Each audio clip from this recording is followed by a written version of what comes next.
In today's video, we look to see how well using only Black Ops 3 mechanics works in Black Ops 6 Zombies. If you'd like to get right into the challenge, you can skip to this time, otherwise, let's lay out the rules. If we look at our rule sheet from the Black Ops 2 video, we can make some adjustments, namely gun kits, gobble gums, ammo mods, and some perk changes. Of course, Black Ops 3 gave us the ability to set up each gun with attachments and camos that would apply anytime we received the weapon in-game, so we will be able to utilize zombie builds for this challenge. I'm not really the type to use gobblegums often, but they are allowed here as long as they were available in Black Ops 3 originally. We are able to utilize the Deadwire, Napalm Burst, and Brain Rot ammo mods in this game, but only those. And finally, the perk changes. Everything from the Black Ops 2 rules apply, except we lose PhD Flopper and Vulture Aid, and we are now allowed to use the reactive armor augment on Juggernog in place of Widow's Wine, but that will cost 2 perk slots instead of 1. This leaves us only able to use Jug,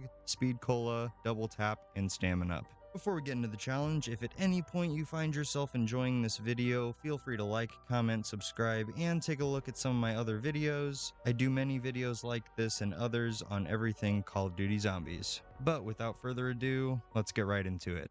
Alright guys, I figured what better map to do for the Black Ops 3 challenge than Terminus. I don't think I'm alone in saying this is probably the closest map to a BO3 style map. Alright, first generator down. Let's grab some points.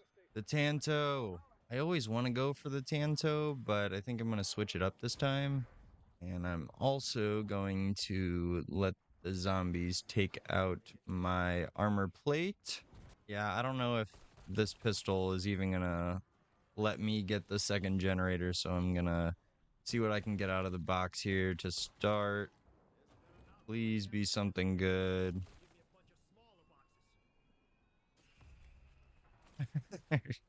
Seriously. I mean, that's just my luck. We'll take the AMAX. Right, second generator down. I am so thankful that we are able to utilize ammo mods on this challenge, because if you saw my last video, the amalgams on the tomb were such a pain without them, so hopefully this will make it just a little bit easier on me. I'm just kind of looking around the map to see what wall buys are around me, because I know I will need a wall buy at some point. As you guys know, the ammo goes really quick in this game when you're only allowed to pack a punch one time, so I will be needing a wall weapon. I also got to keep in mind that hopefully it will be close to wherever we decide to train at, which I don't know exactly where I'm going to go. All right, let's get this last generator going. I tend to train on the boat, but I don't know honestly at all, and I don't think so that there are any wall weapons there, so I might just have to change where I train for this challenge. All right, I think this is like my second best training spot on this map, and something's telling me that we should mess around with the shotgun this time around. I don't know how good of a strategy that will be. This thing might absolutely suck in the later rounds, but I'm gonna give it a try, and you know, if it sucks, we can always switch it out. They'll probably all suck. I will pack a punch this for now, just because it's a lot more accurate when it comes to trying to get headshots for all the point buildup I'm gonna need here for a little bit. And one of the only times I'm allowed to use salvage.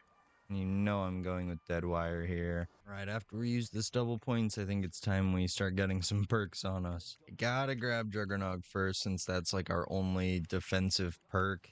And I do have the reactive armor for it, for Widow's Wine, so that's technically 2 perk slots for us. And of course I somehow got an armor plate. I probably picked up the power up, so I gotta let him take that off of me. Now the question is, what perk are we going to ditch? Because we have 3 more perks we're allowed to grab, but only 2 more slots. I think I definitely have to grab double tap, even though at a certain point, double tap also does really nothing for us. And then I guess I'll grab stamina up as well. I don't think speed cola is one of the most essential perks, and if that's the only one we have to ditch, I'm not too upset about that. Although we do have to wait until round 25 to get double tap out of the Wonder Fizz machine. The parasite round, this is feeling more and more like BO3 already. I guess I can afford to go ahead and pack a punch our shoddy. Right, we'll grab stamina up, and really this is all we got until round 25. I'm hoping this shotgun goes off with double tap. Of course, we won't shoot faster, but we do have the 2.0 version of it. Damage is always the main issue when it comes to these challenges. When a game is built around being able to pack a punch 3 times, only pack a punching once really hurts. This thing's reminding me of the KRM a lot. The way that they're just completely exploding instead of falling to the ground when I kill them. I'd say all this money and nothing to spend it on is a damn shame, but I already know this money is gonna go into ammo once the zombies get a lot stronger, especially when we have to go up against the amalgam. I'm being an idiot again. Of course I'm allowed to use armor. That's the whole point of Widow's Wine. Yeah, right now I think using the assault rifle for the zombies is cutting it. That way I can save some of the ammo for the shotgun because I don't know when the amalgam's gonna come. I'm even gonna try to save that insta-kill, although I don't think the amalgam comes this early. I don't actually remember. I'd prefer it to be now while we have an insta-kill. Yes, perfect. Oh gosh, okay, okay. It's gonna hurt a lot later, but it's okay for now. Yeah, so I guess the way that I'm using Widow's Wine in this, I'm basically treating armor plates as if they are Widow's Wine charges. I'm hoping, if nothing else, for Deadwire that it at least stuns them at a good time to hopefully get me out of some bad situations I will likely find myself in. I don't know about you guys, but my excitement for BO7 grows more and more each day, and I might just be a Call of Duty shill for that, but God, I love zombies, and some of the stuff that I hear talked about, whether it's leaks or just ideas from the community, has me so excited.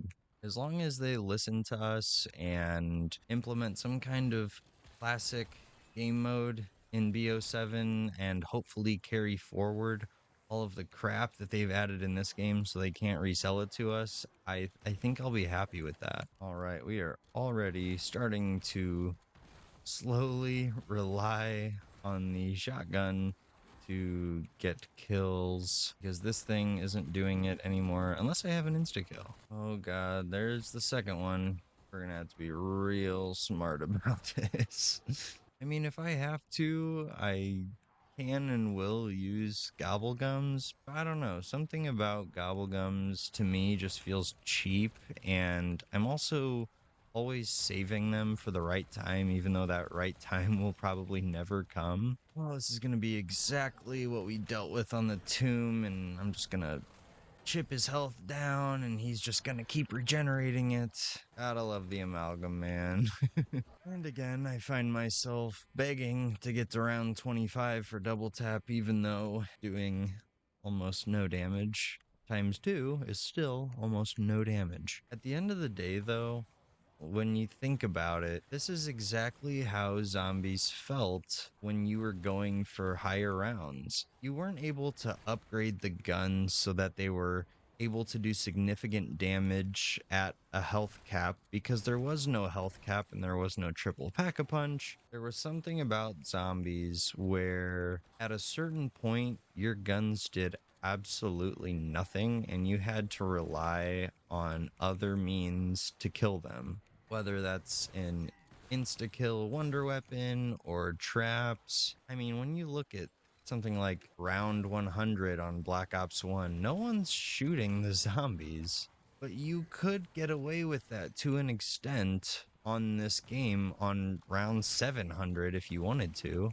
The only thing that goes up at a certain point is the amount of zombies. At a certain point in the old days, all you could do was go as far as you possibly could, or eventually just surrender to the zombies, knowing that you will not be able to go any further. Unless, of course, you have something like an Apothicon Servant, in which you can reach the actual round cap in that game, and then that's a whole other discussion. Like, my best course of action in this game is to get to a high enough level and try to go for the Ray Gun Mark II, which we can only pack a punch once, and that's about as much as we can do. Now, if we were able to triple pack that, that would get us quite far, but in the old days, eventually the Ray Gun Mark II would also do no damage. Oh god, that came absolutely out of nowhere. These aren't your grandpa's manglers from BO3. These are damn heat-seeking nuclear bombs they're throwing at you. The strongest part of a mangler is the 20 other manglers that are near it. Oh god.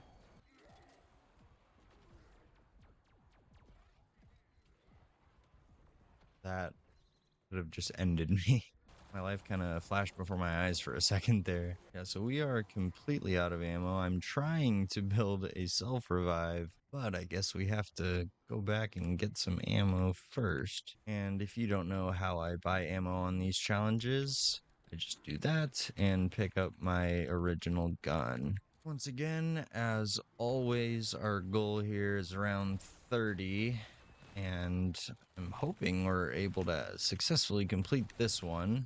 That is, with all the extra tools in our arsenal this time around. And we're already running out of ammo again because the shotgun is doing nothing. What a surprise. I've never been here before. I fear that it may already be time to go for a wonder weapon. 2,000 years later.